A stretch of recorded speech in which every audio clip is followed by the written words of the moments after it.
Assalamu alaikum wa rahmatullahi wa barakatuh.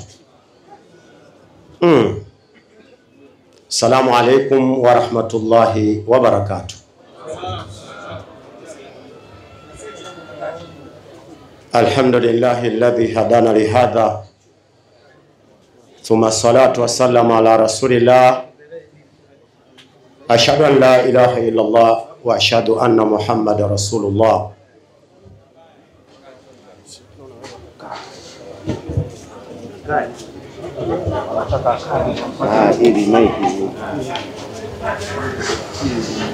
Kwanza itakuwa mwizi wa fadhila kama sikumshukuru Allah subhanahu wa ta'ala na kumtakia rehma kipenzi chetu Nabii Muhammad, nabii aliyetumwa kwa ulimwengu mzima. Vile vile nitakuwa mwizi wa fadhila kama sikuwashukuru wazee wetu hawa, hasa akiwepo shekhe wangu Sheikh Jongo na mashekhe wengine ambayo wametulea katika kazi hizi ya dawa mpaka na sisi tumefikia uzeeni.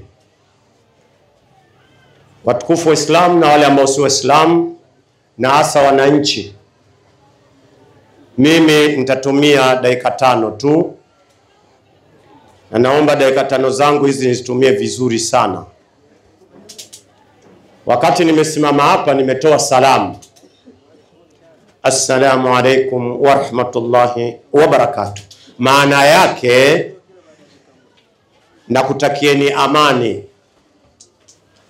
na hii salamu ni salamu aliyekuja kuifundisha Bwana Mtume Muhammad ili wanadamu watakiane amani, na yeye Nabii Muhammad aliikuta salamu hii katika manabii waliotangulia kina Nuhu, Hudun, Saleh, Luti, Ibrahimu, Ismaili, Ishaqa, Yakubu, Dhulkifil, Shuaibu, Daudi, Suleimani, Eliasa, Zakaria, Yahya, mpaka kwa Nabii Isa alayhi salam.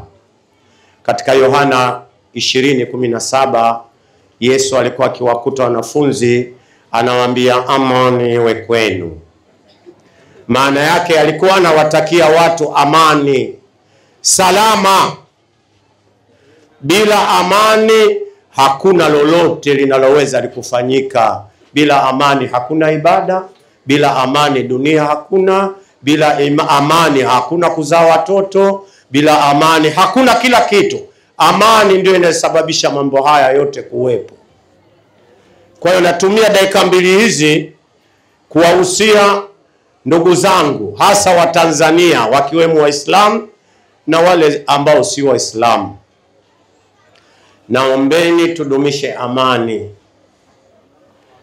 Katika miji niliyowahi kutembelea, ukiangalia miji ya Kongo na sehemu nyingine, machafuko yanachukua mpaka miaka 2-3.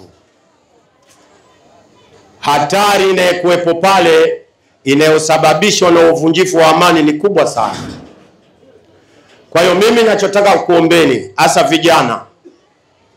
vijana wa 2000 kuja juu, nataka nikuombeni, amani ni kitu muhimu sana. Bila amani sisi mashehe wenu tusingefika hapa. Nakumbuka niliwahi kumwelezea kisa hiki ndugu yangu Mziwanda. Kuna sehemu nilikwenda Kongo, nikaambiwa niswalishe, ilipigwa bomu, nilitoa salamu hata sijasujudu bado. Kwa hiyo amani inapochafuka, maana yake Wakristo hawaswali, Waislamu hawaswali, na watu wa madhehebu mwingine hawezi kuswali. Kwa hiyo nataka nikuombeni. Kuna vijana ukiwaambia hivyo wanakutumia message, Mziwanda, wanakutumia message, wanakuambia shehe umepewa hela. Amani haihitaji hela. Katika watu maskini duniani ambao itakuwa ni mfano kwa Wakristo na Waislamu siku ya Kiyama ni Nabii Isa. Alikuwa maskini sana, alikuwa anatangaza amani. Yeye alipewa hela gani?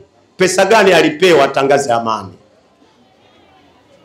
Jamani, amani inapokosekana, nataka nimalizie, amani inapokosekana kuna vitu vingi hatuwezi kuvifanya. Nyinyi wengine sina haja kuvitaja, mnavijua tu ni vitu gani haviwezi kufanyika.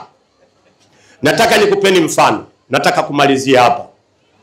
Na tutafanya dua, tuombe dua, Sheikh Jongo atuombe dua, wazee wetu hawa. Kuna mtu Sheikh Jongo alikuwa anatangaza amani, yule dada akamtukana Sheikh Jongo, anakwenda kumtukana mzee kama huyu.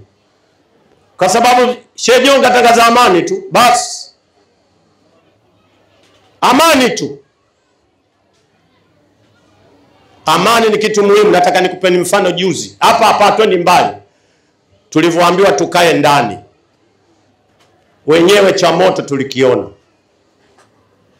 Nchi hii na mitume wanatoaga pepo. Mitume wote walikimbia, wakawakimbia waumini wao. Usifanye mchezo. Ijumaa tuliambiwa tuswalie nyumbani. Usifanye mchezo. Ukiona kijana wa Kiislamu au kijana wa Kikristo anataka kuleta matatizo, mwambie kijana, tulia. Kuna wazee wanatumia dawa pressure. Kuna wazee wamewekewa mipira ya kuvutia pumzi. Utayosababisha haya yatakosekana, wazee watakufa. Siku ya kiyama utakuwa responsible kwa sababu utakuwa umesababisha wewe. Kuna watu wameandikiwa dawa, akachukue dawa, baada siku 2 ikiharibika amani, hawendi kuchukua dawa, matokeo yake anakufa. Wewe umo, umesababisha. Unafika kiyama, Allah anakuuliza uliua, unaambia Allah niliua. Anambia kuna siku ulisababisha watu wakakosa dawa, wakafa kwa sababu yako. Wewe unataka uende motoni kwa sababu ya watu wengine? Uende motoni kwa bahati mbaya, kwa matatizo yako. Uliacha kuswali, uliacha kufunga, uliacha kunani vizuri, uliacha kuoa, ndio kupeleke motoni. Sio uende motoni kwa sababu ya mtu mwingine. Everybody will carry his own burden. Kila mtu anachukua furushi lake wenyewe. Kwa hiyo nataka nimalizie kwa kusema tuombe amani katika nchi yetu. Mwenyezi Mungu aidumishe amani. Tunayekaribia kuondoka, basi Mwenyezi Mungu atupeleke safari yetu kwa amani. Sio kuondoka kwenda Uingereza. Jongo anajua, mzee Jongo hapa kishafika umri wa 60 70 kishapita. Maana yake mzee yuko kwenye overtime. Muda wowote tu unaweza kusikia inna lillahi wa inna ilaihi rajiun. Na Jongo, mzee Jongo, usikasirike kwa sababu huwezi kuingia peponi mpaka kwanza ufe. Kwa hiyo tumuombee mzee safari yetu njema, na sisi tuliobaki wote tutaondoka, wote. Lakini tuondoke tukiwa tumeiacha nchi yetu katika amani na salama. Na hii amani waje wairithi watoto wetu. Hata tukishakuwa makaburini, watumie amani hii kwa kuja makaburini kutuombea dua.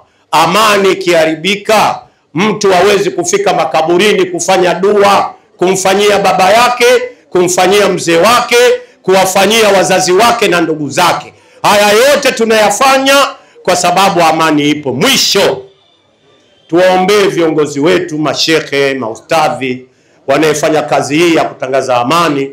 Na Mwenyezi Mungu, sote tuliohudhuria hapa, sote tuombe Mwenyezi Mungu atupe mwisho uliyekuwa mwema. Salamu alaikum wa rahmatullahi wa barakatuh.